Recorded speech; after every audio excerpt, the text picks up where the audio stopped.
Aga pani nüüd käima. Noh. Ei ole vist telepoisi moodi. Telepoisid. Meie siin. Tere, tere. Meie siin. Tere, tere. Tere, armsad sõbrad. Möödas sellest suurest päevast on juba terve kuu. Palju. No ja sellepärast on teile hea soovitus. Vaadake oma sügavkülma. Keegi on veel ära. Need on kõik kummuli välja. Ma ei teagi, mis me teeme, sellepärast, et ma olen natukene nagu hämmingus, sellepärast, et pikamütsiga mehel on täna teile üks hea retsept pakkuda. Jah, me teeme täna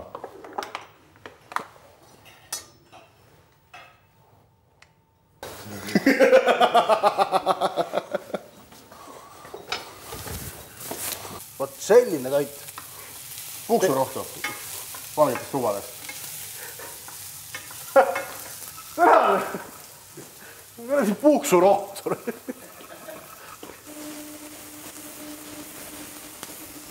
Aga siis sul on siin veel teha midagi.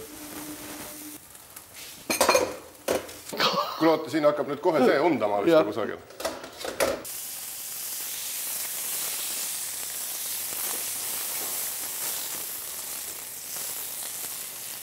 Kohe vist tuleb tuletõrje.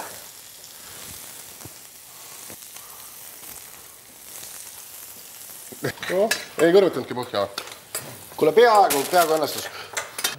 Kujutate, õine Pariis. Nii, ja nüüd on siis kõige raskem osa. Nüüd tuleb see pahel siit ümbert ära arutada. Oota selle raske osaga natuke. Vaataks kõigepealt selle nööri siit ära. Kes selle liha küll kinni sidus? Kilomeeter maad nööri ümber.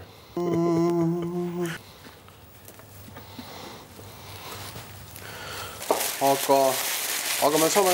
Mina põhimõtteliselt võiksin enda oma ära serveerida.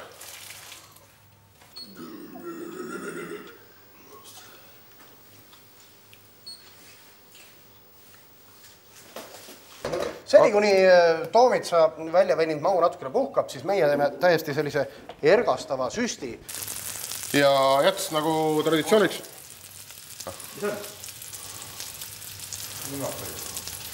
Ole vaikselt, läheb edasi. Ja jäts nagu traditsiooniks on saanud, sest ma sinu käest saan ju sealt natukene kastet laenata. No otse loomulikult. No nii, suurepärane Prantsuse poissmeeste hommikune eine. Ma oskan öelda, vaesed Prantsuse poissmehed. No ei, küll maitseb ja. 2. Noh, ministri ära, äkki puhume ka, vaatame, mis on. Reena muidugi puhul.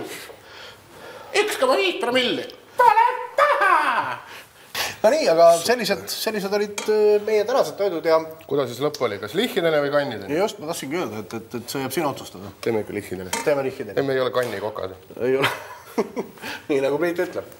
Lihhidene! Lihhideni, sõbrad. Lihhideni! Ja järgmine nädal on lihhideni!